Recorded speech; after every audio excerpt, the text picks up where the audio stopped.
Balmerí és una descoberta, la descoberta d'una autora que jo desconeixia absolutament. Era una autora, l'any 2007, era una autora que se la podia llegir en 7 llengües diferents, en francès i en 6 altres llengües a les quals havia estat traduïda, cap de les quals era ni el català ni el castellà, de manera que des de Fragmenta hem tingut l'honor d'introduir Marí Balmerí en primer lloc en les lletres catalanes i en segon lloc en les espanyoles.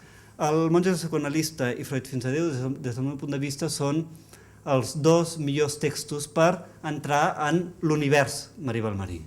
Marí Balmerí és autora de 4 llibres de gruix, físicament i intel·lectualment parlant, 4 llibres on desenvolupa les seves tesis, i posteriorment va publicar El monge psicoanalista, que és un resum novel·lat de tota la seva obra, i de manera que amb una forma narrativa ens ofereix un accés a les seves grans línies de recerca. L'últim llibre de Marí Balmerí, Freud fins a Déu, és un llibre on, a més d'incorporar aquesta conferència que els esmentava fa una estona, és un llibre que comença amb un text que el van posar a la contracoberta perquè és preciós. Diu, al final d'una conferència un dia em van preguntar: escolti, això de la psicoanàlisi no és un luxe? I l'autora diu, hagués pogut contestar que el que és onerós és la malaltia, però vaig preferir contestar, efectivament, és un luxe. Diu, com tota la vida espiritual. És a dir, la psicoanàlisi com a part de la vida espiritual. Jo penso que el text aquest, concretament Freud fins a Déu, i els altres també, però aquest potser d'una manera més significativa, són com un episodi del desgel que jo diria que es dona entre la psicoanàlisi i la religió des de fa un temps, no massa. Tradicionalment, esclar, Freud i la religió van estar cordialment enfrontats, però d'una manera bastant sèria. El judici de Freud sobre la religió és demolidor, encara que se salvi alguna frase de tota la seva obra, però molt poques. És demolidor, el més demolidor al costat del de Marx o de Nietzsche, per exemple. Freud ho és molt més.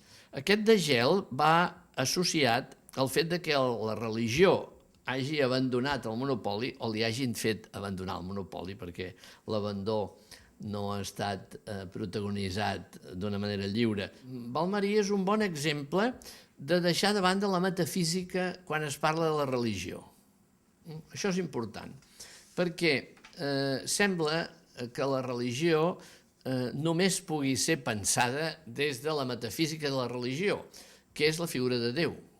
És a dir, en el moment en què la religió es posa a discutir sobre Déu, fa un trasllat metafísic de l'anàlisi. Va a veure si Déu és veritat o no és veritat. Per analitzar la religió no cal plantejar-se si Déu és veritat o no és veritat. Aquesta és una anàlisi que és pròpia de la filosofia i de la teologia, però no de la psicologia. Avui, per estudiar la religió, no s'ha de ser ni creient ni agnòstic, s'ha de ser indagador. Fins i tot tenint present això, és important no abandonar la crítica, perquè la crítica de Freud a la religió és molt important i molt ben feta en molts aspectes, exactament igual que la crítica de Marx i la crítica de Nietzsche. I, per tant, les raons que Freud dona sobre la religió, en el sentit d'acusar-la de ser el consol i la bona cara de la mala cara de la realitat, això s'ha de tenir sempre present, perquè la realitat té una certa mala cara. I la idea de revestir-la o modificar-la o manipular-la per proposar-la pel més enllà, doncs segueix sent una temptació constant de la religiositat. Per tant, jo penso que la crítica de Freud, tot i el desgel, cal tenir-la molt present. En l'experiència cultural europea occidental comença a estar clar que Déu només pot ser al·ludit amb metàfores. És a dir, no hi ha llenguatge descriptiu sobre Déu. I per això la unitat de l'experiència probablement només pot ser abordada des del que són relats, poemes i mites, que és el que d'altra banda ha fet sempre la humanitat. I per això penso que la nostra cultura, en aquest desgel, tornarà ja hi torna a revaloritzar els relats, els mites, etc. I trobo que Balmerí això ho fa molt bé, perquè agafa la metàfora, la significació bíblica, la Bíblia és un relat, i en aquest relat hi vol trobar el sentit. Una cosa és la fe, una altra cosa són les creences i una altra cosa són les institucions. Aleshores, la fe és un eix de confiança, això agafant textos religiosos directament, que està molt a prop del que en termes kleinians, per exemple, freudians també, però potser kleinians sobretot, se'n diu la confiança bàsica. És a dir, una persona que neix amb confiança bàsica ben establerta és una persona que creu que la realitat la viurà favorablement. I penso que el sentit de la paraula salvació és aquest, és que una persona arriba a enterar-se de que la seva experiència de vida és positiva en tots els sentits. En l'ensenyament de Lacan jo recordo un moment que vaig descobrir com la lectura de la Bíblia li va produir un moment d'aquests de viratge, no diré d'il·luminació, però sí de canvi, que estava comentant el tema de l'angoixa i aleshores fa un recorregut per totes les teories de l'angoixa del moment, Sartre, Kierkegaard, Heidegger i no sé quanta gent més, i el pobre home es veu que no se'n sortia, no trobava cap teoria de l'angoixa convincent. I aleshores llegeix l'Eclesiastès. I llavors, en l'Eclesiastès troba aquesta frase que repetim habitualment, vanitas vanitatis et omnia vanitatis.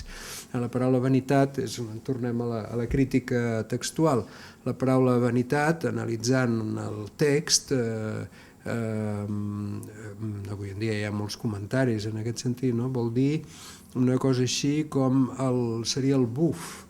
És al capdavall resultar quan fa fred i un respira, o també quan un enraona, que parla, surt com un buf, com una mena de petit núvol, i aleshores el sentit que produeixen les paraules que diem, l'enraonar, és l'acte d'anar produint aquests petits núvols que, tal com apareixen, desapareixen. Per això tot és vanitat, tot és evanescent, per buscar una paraula de la mateixa arrel, tot el sentit que fem és evanescent. De tota manera, la qüestió de la vida espiritual en la psicoanàlisi es planteja, o almenys Lacan ens ha treballat en aquest sentit, en la doble dimensió clàssica del sentit i la significació. El sentit i la referència, diuen alguns, m'agrada més la significació, que pot ser una referència o pot ser també una referència conceptual, no necessàriament material. Referència em sembla que es refereix massa a la cosa empírica. Aleshores el sentit és individual, és personal, cadascú dona el sentit a les coses tal com li ve, tal com ve del seu desig, de les seves fantasies, del seu inconscient i del seu moment, perquè les mateixes coses en un moment o altre tenen un sentit o en tenen un altre. La significació, en canvi, té una certa circulació que pot permetre a la ciència. La base, per Frege, la base de la ciència era la significació, no pas el sentit. El sentit en la ciència queda completament bandejat. La posició de Balmerí em sembla molt honrada i al mateix temps ella presenta el seu dubte, i el seu dubte, tal com ha comentat el professor Nogués ara, està entre l'ús de la paraula dins de la religió, que és la confessió, almenys en les religions catòliques, i l'ús de la paraula en la psicoanàlisi. Ella mateixa veu que pot haver-hi una certa, almenys un punt de contacte, un punt de superposició d'una cosa amb l'altra. Em sembla molt bé que ho plantegi, i això em fa l'efecte que està lligat als seus dubtes sobre el concepte de salvació, la seva estirant, podríem trobar-hi la seva teoria, la seva visió de l'inconscient, la seva teoria psicoanalítica pròpia, segons la qual el trauma seria idèntic al mal. Jo no tendiria a veure-ho així, però és la seva posició. Podríem resumir la seva posició. Hi ha un mal, que és el trauma, i aleshores la resolució d'aquest mal es pot fer, es farà, si és un mal, s'ha de fer per la via del bé, i del bé religiós en particular. Vol dir que hi ha un Déu personal. Hi ha una creença en Déu, d'un Déu personal, d'un Déu lligat al sentit, això que deia. És a dir, un Déu al qual jo m'hi puc o no adreçar, puc resar, em parla, és el cas d'Abraham, per exemple. El que és particular d'aquest Déu és que envia un missatge, i és un missatge, a més, tan complicat i tan feixuc com el missatge que envia a Abraham. I aquest Déu personal jo crec que és el Déu que la senyora Vallmarí vol trobar, vol descriure a través de tot aquest circuit que fa, tan interessant, a través dels contactes, de les relacions, i en particular amb un religiós, és a dir, algú que veritablement viu el que és el vincle de la religió de manera total i ocupant tota la integritat de la vida.